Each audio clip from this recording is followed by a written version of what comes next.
अस्सलाम वालेकुम, welcome back to my channel learn with Amna. Last video में मैंने पीजी का ओरल सिलेबस आपसे शेयर किया था। आज आपसे नर्सरी क्लास के ओरल सिलेबस को शेयर करूंगी। Stay with me. हमारे स्कूल में जो नर्सरी का सिलेबस मैंने बनाया है उसमें फर्स्ट में आ जाता है इंग्लिश में what is alphabets. English means के इंग्लिश की ग्रामर।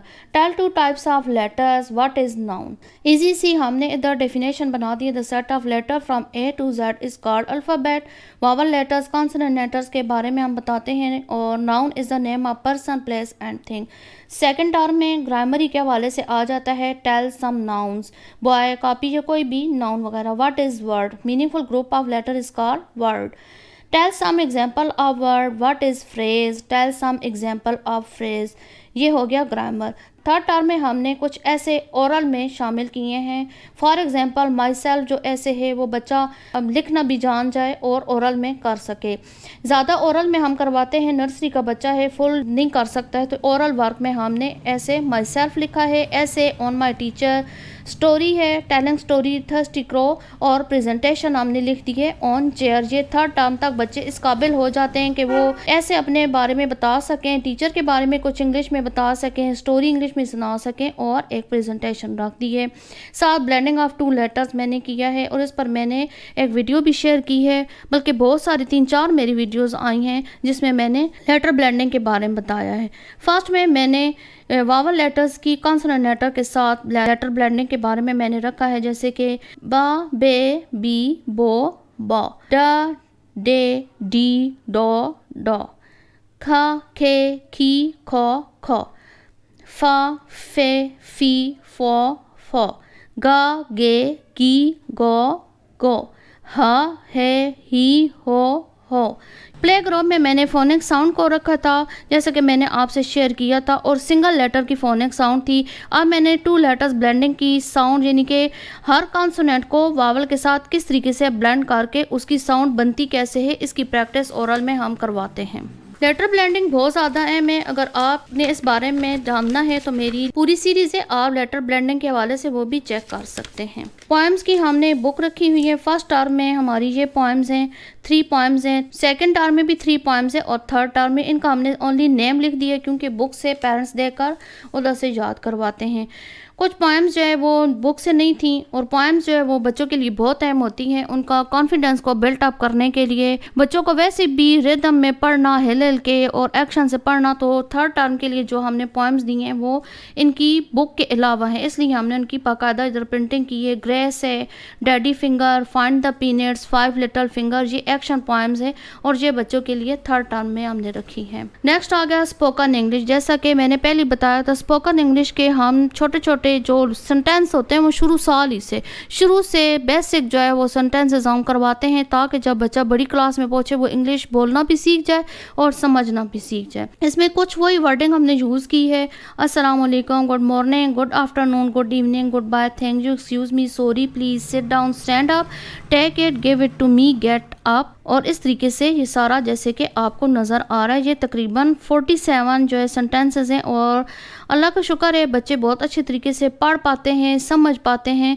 और इधर अगर आउटपुट ना मिले तो हमें पेरेंट्स आउटपुट मिलती है, वो पेरेंट्स को जो है फोर्स करते हैं कि आप इस तरीके से इंग्लिश बोलें हमारे साथ। नेक्स्ट आ गया साइंस। साइंस में फर्स्ट टर्म में name 3 states of matter, solid, liquid, gas. ये बाकायदा इंशाल्लाह हमारा इरादा है कि मल्टीमीडिया के जरिए बच्चों को बताएंगे सॉलिड क्या होता है, लिक्विड, गैस। इसके अलावा नेम ऑफ फ्लावर्स हैं, do the living thing can move, yes, name some living things.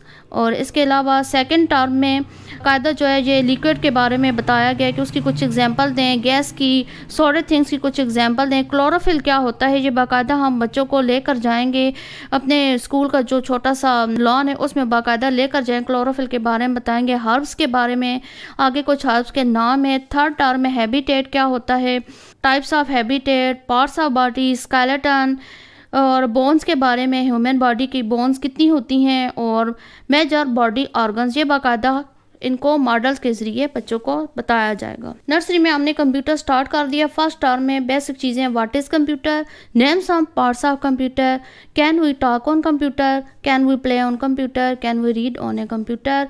Second term में आ गया है can we write on a computer, in which places are computer, can we solve some on computer, who invented first computer, when was first computer invented. Third term में आ गया है ये 5 question जो कि कंप्यूटर से ही रिलेटेड हैं और आप इनको नोट कर लें। SST के बारे में आया है फर्स्ट टर्म में, टेल पाकिस्तान बर्थ, पाकिस्तान कब बना, tell national game, national currency, national animal, national flag. Next में पेशों के हवाले से है who teach us, who treat us, who sew our clothes, who defend us, who catch the crime.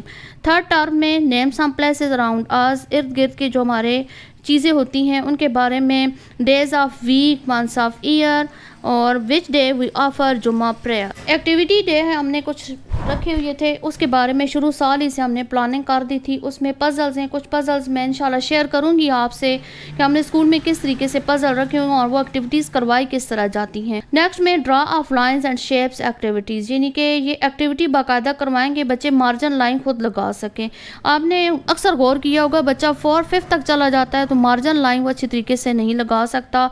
हम शेप्स जो है वो बच्चा खुद बना सके, मार्जिन लाइन खुद लगा सके। Sorting of living and non living things, ये बाकायदा एक डे मुकर्रर किए गए जिसमें बच्चों ने लिविंग और नॉन लिविंग थिंग्स की ग्रुपबंदी करनी है। सेकंड टर्म की जो एक्टिविटीज़ हैं, लेसेस एक्टिविटीज़, बच्चों ने अपने जूतों के तस्मे बांधने हैं। Chlorophyll activity, matching flowers activities, parts of plants presentation, parts of parts का मॉडल है और उसके ऊपर इन्होंने प्रेजेंटेशन देनी है। थर्ड टर्म में आ गया है sensory activities. Sensory activities mean जिसमें बच्चे महसूस कर सकें, जैसे कि बर्फ़ वाला पानी है, बच्चे हाथ डालें, हम उससे पूछें आपको कैसा महसूस हो रहा है, बर्फ़ को हाथ लगाएं, पूछें कैसा महसूस हो रहा है। गर्म पानी के बारे में शीशे वाले किसी भी पॉट में, बॉटल में मल्टी चीज़ें डालें और बच्चों से उनके नाम पूछें ताकि sense of hearing, sense of जितनी भी सेंस हैं उनसे रिलेटेड जितनी भी एक्टिविटीज़ होते हैं उनको सेंसरी एक्टिविटीज़ कहते हैं। थर्ड टर्म में water colour on canvas board activities, ये हम वाटर कलर करवाएंगे, कैनवस बोर्ड बाकायदा हम बनवा कर बच्चों को इंशाल्लाह थर्ड टर्म में करवाएंगे। आर्ट एंड क्राफ्ट एक्टिविटीज़, ये भी बाकायदा कराई जाती हैं, बच्चों को पेपर्स के ज़रिए छोटी छोटी चीज़ें बनाना आए। पिछली दफ़ा हमने बच्चों को बनाना सिखाया था कि पेपर हार्ट किस तरीके से बनाया जाता है, इस दफ़ा भी कुछ ना कुछ हम इस तरीके से सिखाएंगे। इस साल हमने ये एक नई चीज़ शामिल की थी, डेज सेलिब्रेशन चार्ट 2020 से 2021 तक, लेकिन लॉकडाउन लग गया था। बहरहाल मैं शेयर कर दूंगी इंशाल्लाह। हालात दुरुस्त हुई तो जो रिमेनिंग डे अगर हम हालात दुरुस्त हुई तो हम सेलिब्रेट करेंगे। वैसे अगर ये चार्ट अगर आप अपने स्कूल में या बच्चों के हवाले से अगर बनाना चाहें तो आप बना लें। मार्च में हमने 23 मार्च पाकिस्तान रेजोल्यूशन डे मनाना था। अप्रैल में हमने 4 अप्रैल को कलर डे, 22 अप्रैल को art day plus water day मनाना था। 1 मई लेबर डे, 9 मई मदर डे, 5 सितंबर international day of charity defence day साथ हमने मनाना था। चैरिटी डे यानी कि बच्चों को अंदर खैरात करने का जो जज्बा है, सदका करने का जज्बा है, वो उभारना था। 5 अक्टूबर टीचर डे था। 16 अक्टूबर इंशाल्लाह वर्ल्ड फूड डे आएगा और ये हमने पिछले साल मनाया भी था। बच्चे अपने घर से लंच बॉक्स लेकर आए थे और उन्होंने एक दूसरे के साथ शेयर किया था। 6 नवंबर को फ्रूट डे, वो भी हमने पिछली दफ़ा करवाया था। 20 अक्टूबर चिल्ड्रन डे, कुकिंग डे, ये हम इंशाल्लाह करवाएंगे अगर हालात ठीक हुए। 5 दिसंबर सॉइल डे, मट्टी के बारे में, मट्टी के अंदर मुख्तलिफ चीज़ें उगाना और फिर उसके बारे में इन्होंने मुशाहिदा करना कि मट्टी के अंदर हम क्या चीज़ लगाएंगे तो वो क्या निकलेगी और मट्टी से चीज़ें बनाना, ये चीज़। स्पोर्ट गाला, बुक फेयर जनवरी में था और इसके बारे में हमने मेंशन नहीं किया था कि जनवरी में हमें कब भी कहीं भी कोई भी डेट मुनासिब लगी तो हम ये जनवरी में 2 चीज़ें करवाएंगे। 10 फरवरी को वर्ल्ड पल्सेस डे, जिसमें अनाज के बारे में सारा बताया जाना था कि किस अनाज में, दालों में क्या क्या चीज़ें होती हैं, उनके ग़िज़ाई अज़्ज़ा के बारे में हमने बच्चों को उनकी अहमियत बतानी। पूरे साल में जो कंपटीशन होने थे उनके हवाले से भी इधर हमने मेंशन कर दिया था। मार्च में speech competition, national song and quiz, April में मैथ कंपटीशन, कंपटीशन था, सितंबर में प्रेजेंटेशन कंपटीशन, अक्टूबर spell bee, senior identification competition, junior, ये सारे कंपटीशन हमारे स्कूल में लास्ट ईयर हुए थे। लेकिन हालात इस दफ़ा मुझे नहीं लग रहा कि इन कंपटीशन की इजाज़त है। नवंबर में लैडर गेम, सीनियर की लैडर गेम थी और वर्ल्ड वॉल कंपटीशन जूनियर का था। वर्ल्ड वॉल कंपटीशन के बारे में मैं एक वीडियो बनाऊंगी कि असल में ये होती क्या और इसका फ़ायदा क्या होता है। दिसंबर में sport gala senior plus junior, जनवरी में dialogue competition senior plus junior, फरवरी में story telling plus English definition competition. तो ये सारा हमने करवाना था लेकिन हालात ने इजाज़त नहीं दी। इसके बाद इस्लामियात का पोर्शन आ जाता है और उर्दू का। उर्दू नज़मों में सिर्फ उनके टॉपिक दिए गए। फर्स्ट टर्म में सुबह, चांद, गुड़िया, गिनती, सेकंड टर्म में ये आया, थर्ड टर्म में ये हमने एक्स्ट्रा उर्दू की पोएम्स हमने शामिल की हैं ताकि बच्चे ज़्यादा पोएम सीख लें। उठो बेटा आंखें खोलो यार अब हमको नेक बता दे, चांद सितारे किसने बनाए, बाकायदा सुरों में हम बच्चों को सिखाते हैं। इसके बाद इस्लामियात के बारे में आ गया है। प्ले ग्रुप के ओरल में भी इस्लामियात है लेकिन उसमें पेज नहीं अटैच था तो मुझे भी याद नहीं रहा था। इस्लामियात में भी ये क्वेश्चन जो मेन है कि हमारे प्यारे नबी कहाँ पैदा हुए, कब तशरीफ़ लाए, दादा का नाम, बेटियाँ कितनी थी, मक्के में साल कितने, मतलब जितना भी हमारा जो बेसिक जो इस्लामियात है वो सारी ओरल में हमने ये करवाई है। और ये हमारा सारा सिलेबस है नर्सरी क्लास का। आई होप आपको ये सिलेबस और ये सारा जो कंसेप्ट है ये मेरा सारा सोचा हुआ है, पूरी साल की मेरी मेहनत थी।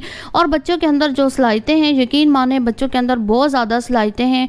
मेरी कोई भी नई टीचर जो मेरी एम्प्लॉयर है, मैं उसको जब बताती हूँ कि आपने ये सारा कुछ सिखाना है तो शुरू में तो कहती है ये नामुमकिन है, यहाँ के बच्चे नहीं कर सकते, क्योंकि आपको पता है ये गाँव है, गाँव के घरों का माहौल इस तरीके से नहीं होता है। लेकिन मैंने एज अ चैलेंज लिया था और अल्लाह का शुक्र है हम इस चैलेंज में अच्छे तरीके से कामयाब हुए हैं। बच्चों को हमने माहौल देना होता है। हम अगर ये सोच कर बैठ जाएं कि ये हमारा गांव का स्कूल है तो इधर का स्टैंडर्ड नहीं है, यहाँ का म्यार नहीं है, यहाँ के वालिदैन पढ़े हुए नहीं हैं, तो हम बच्चों को किस तरीके से करवा सकते हैं। तो ये कोई एक्सक्यूज़ नहीं होता, अगर मेहनत करवाई जाए बच्चे हर चीज़ पिक करते हैं।